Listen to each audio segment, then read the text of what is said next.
So I 3D print a lot, and there's a lot of leftovers, whether it be failed prints, supports, whatever. And I hate that. I hate waste. So I kind of came up with a cool idea. Tree supports is what we're going to use in this video. I find it'll fit the vibe of the sea corals. Alright, so we're back for the third installment and the last installment. This video is going to go over some of the finer details. The previous ones were making the corals, priming, and base coats. So let's get into it. So for the finer details, we're going to need a smaller brush. So we're going to get rid of the larger one we used for base coats and downsize, just so we could get to the hard to reach places and try not to like glob up anywhere. Gonna use this for inside the corals or like internal coral tubes and gaps and holes. A lot of these details I'll be using like some of the smaller features on the corals, like melted points and like high points between those melted areas. So I'm using a bit of a different paint today. Or paints, I should say. These are old paint by number pots. My girlfriend used them for her paint by numbers, and we have a lot of them. So as I don't like wasting things, I'm gonna try to use some of these. These paints tend to be a bit thicker, and you have to water them down, but we should get good use out of them because they're paint like any other, and maybe it'll provide a cool texture when they dry. Who knows? For the first highlight, we're going to start with this blue paint. Again, I'm kind of just picking these pots at random, just looking for a particular color and whatever shade kind of catches my eye. For this, I'm basically just adding blue highlights to this purple. The idea here was that it's like a poisonous blue, like you'll see a lot of frogs in the rainforest or poisonous fish have these like bright blue lines. So I wanted to kind of copy that into the corals. So I don't want to paint a ton of this blue. I kind of want to just do splatters of blue. So I'm highlighting any weird melted stringy parts or any raised areas. Considering that I just melted these supports together, there's going to be a lot of random melted parts or gunk that might not look so pretty at first, but I kind of wanted to just work with that. So I tried to highlight anything that wasn't smooth basically with this blue. And then I would occasionally do some dots just to spread it out over the whole coral. So I'm going to do the same with the other purple section of coral with this purple and yellow. You see that this has a big gap in the middle? In the largest coral where I kind of melted two on top of it, there's a clear gap. I'm just going to paint that blue as well. So that's kind of an area where the coral was broke open. I don't know, maybe an animal tore it apart or the coral's dying, so it just left a big hole in it. And the inside of it is also going to be blue. I don't want to do too many colors and just wanted to keep things nice and consistent between the purples and just do splatters of blue with a blue inside, just to again highlight that toxic coral. So I'm doing the same thing with the yellow and purple as the two purple one, where I'm just highlighting anything that looks weird. Basically anything that doesn't look smooth, I'm highlighting, whether it's just random strings of melted PLA or just the tippy tops or the inside of the tubes. Well, I guess the inside of the tubes are smooth, but that's kind of a smaller detail because most players probably wouldn't look in them, at least not right away. So you'll see this a couple times in this video where I'm going through both sections just to have another look at it and do some touch-ups. Mainly because I want to finish painting with this one paint pot before I switch to another. So I'm adding blue more on like the upper sides of the tubes now. Mainly because I was really liking how the blue was showing up on the purple. So I decided to add a bit more to it. Just highlighting the out-jutting bits. So right here, you can see this is where I add the blue to the hole. I'm sticking my brush in and swirling it around so I could get paint over all the edges. It doesn't need to be perfect. Some edges will probably be more painted than the others, but as long as I get a bit of color in there, it should be fine. So again, I'm always checking the other sections, and I realized here I kind of forgot to paint some inside corals. I didn't have any more purple paint ready to paint with, so I decided to just do it with blue. And I'm just sticking in the brush and just touching any gray PLA I find. Kind of goes apart from our current strategy of what to paint blue and what to leave purple, but I definitely didn't want it to be gray, so I wanted to throw a bit of extra color in there just for peace of mind. Again, a lot of players probably wouldn't even notice that, but I would know it's there. So now we're going to go in with some orange. So like I said earlier, some of these paint pots are thick, some thicker than others. You're going to need to add some water and swirl it around the paint pot. These aren't exactly high quality paints, but they'll do the job. And hell if I let them go to waste. So now we're going to the orange and yellow coral. So here I'm using this lighter orange to do the very tops. I wanted to separate the top because of like tree supports. The upper portion is always going to be more numerous in tubes and usually smaller, so it kind of looks like a clump of flowers, but it's subsea, so it's like a clump of growth, and I wanted to work with that, so I wanted to set that apart from the main coral by painting it a slightly different color. In this case, it's like a light orange onto the yellow, but as you see, it kind of matches a good bit. And as usual, we're gonna have to swap this to the other yellow coral just to keep things consistent. Everywhere the sun would touch is what I'm imagining, so I'm putting it down onto the table here, just looking straight down, and any yellow I see, I'm gonna paint over with this like lighter orange, because I don't know, maybe it's absorbing more light. Maybe it's like a shallow reef coral or something. All right, next paint pot. Going in for a pink this time, and we're gonna go for a darker one here. So now we're gonna do another pattern on this big pink coral, but unfortunately, this pink looks a bit too similar to the base coat, so I'm going to lighten it up a bit with this. It's labeled number 2, but I think with paint by numbers, they're always different. So, I don't know what color it is. It's a pink. That's lighter. That's all I have. If you guys don't have paint pots, if you're trying to do a similar project, you could easily just take red and white paint and mix your own pink, do the base coat, and then mix even more white into it to get a lighter one if you wanted to try this. So I'm still kind of painting the tops this time for the pink, but you know, following the same, oh, the sun is reaching that area, so maybe it's going to be a lighter section of coral to absorb the light. I'm also going to try to paint some of the side pieces, so not the tops, but the sides where they kind of jut out a bit, where they would touch the sun. When I'm painting these corals, especially for the larger sections, I want to break up the base coat a bit just to kind of provide an illusion of like a, maybe a camouflage of sorts. I just don't want it to be a boring base coat. I want splashes and splotches of color. So anytime I'm doing a highlight, if there's an area that's just barren, I'm going to throw a dab of paint here and there. So I was really liking the lighter pink on this darker pink, so I started to just gently dust a lot of the upper area. Well, dust the whole thing, actually.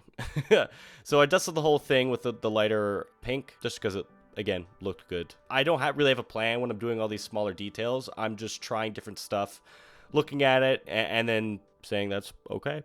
And we're gonna have to do the same thing for the other pink.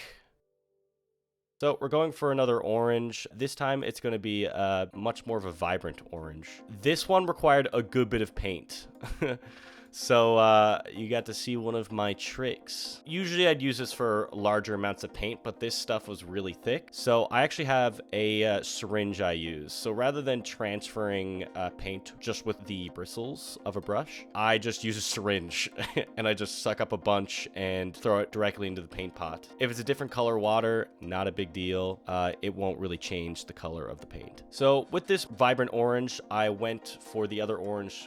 I tried to dry brush it, but I had way too much paint on my brush, so I ended up putting a lot more than I originally intended, and it looked pretty cool. The paint wasn't even like fully dispersed over the corals. There's more watery or lighter areas than others when I'm doing this like full brush along the coral. So you're kind of getting highs and lows of this single paint highlight, and it actually had a cool effect. It kind of, I don't know, maybe it's like a fire coral of sorts. So I always try to use the last little bits of whatever paint I have on my brush. So here I'm just going around and using up the last orangey bits on the corals, just because I don't want to just wipe it away in the paper towel, because I don't like waste. So let's do something different. Going for the white this time. So the white, bit of an unusual color for coral.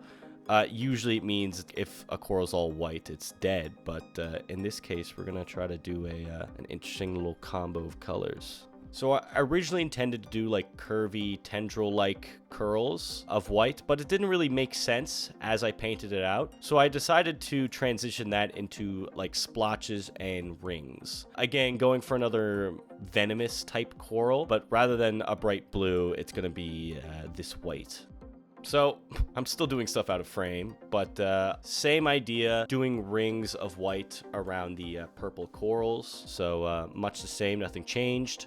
Nothing to see here. So the brush I was using was still a bit too big, even just for the white rings, so I decided to use a toothpick. With toothpicks, it's nice because you always have like a hard point, because it's wood, but also because it's wood, it's hard to get a lot of paint on there, so you have to go back to the paint pot way more often than you would a brush, because you're using up the paint almost right away because it's just a toothpick. So as I was doing stuff with this toothpick, I realized I could just kind of scrape the paint up, especially in areas that I clumped a lot of white paint, and I started getting this spiky upwards texture that I was really starting to like the looks of. So with this newly found spiky pattern, I went back to the big guy and did the same thing with all the rings and all the splotches, mainly because the rings and splotches were still too messy. I wanted something to be a bit more consistent across the whole coral section, and these spikes looked pretty darn cool. I could say cold because it's in the ocean and the ocean's cold, so they're pretty darn cold, not cool. I could also say warm because of corals being in warm water seas. Anyways, all right, this time we're gonna go in with the brown paint pot. This is going to be a bit of a different highlight, or I guess it's low light because it's brown, but I'm adding this to the other orange section corals. So here I'm just kind of dirtying the bottom part of it. For this coral, I want to have a clear separation between the top and bottom, try to make more of a transition of the darker brown to the red coral. Similar problem to this coral as a couple others, like the purple. The inside I didn't prime, and there's just gray base PLA there. So I decided to shove some brown paint inside there just to break up that gray a bit. We don't have to touch every bit of gray, just throw paint in there just to do our due diligence and break up the monocolor of gray. So I'm just gonna quickly reorganize the corals here. Every now and again, you'll see me group up the pinks or the oranges or the purples together, just to make sure that if I do a new technique that I could copy it over easily and just keep track of everything. So selected this pot outside of the frame, but we're going in with a nice bright yellow. A lot of these colors are going to be similar, like orange and yellow. I'm just trying to pick paints that I think would pair well with the base coats. And just to change things up, we're doing polka dots.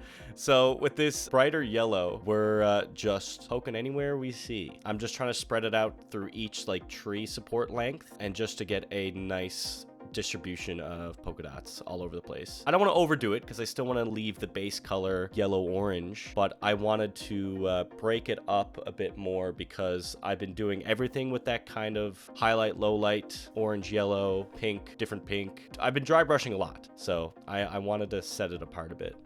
Now, I say polka dots, even though I did do it with this blue and yellow here, or a lot of the purple sections, but I'm just going for it. So we have a lighter blue now, going with our classic purple and bright blue coral. Here I'm using an even smaller brush, and I'm just gently touching on the blue highlights I already put there. This is just to provide a highlight to the highlight. I find this usually produces a cool effect, and I learned from my polka dot adventure in the yellow section. I wanted to do the same with the purple. So I'm just lightly putting dots around, and as I was putting them around, I thought, what the hell? I'll dry brush a bit of it. So the dots became a bit squished, and it produced this cool, like, dusted line effect. And I had to do that for both, like, of the lighter purples. Also, there might be another name for these. I'm calling them paint pots, but I hope people understand what I mean. Well, well, well. Another orange.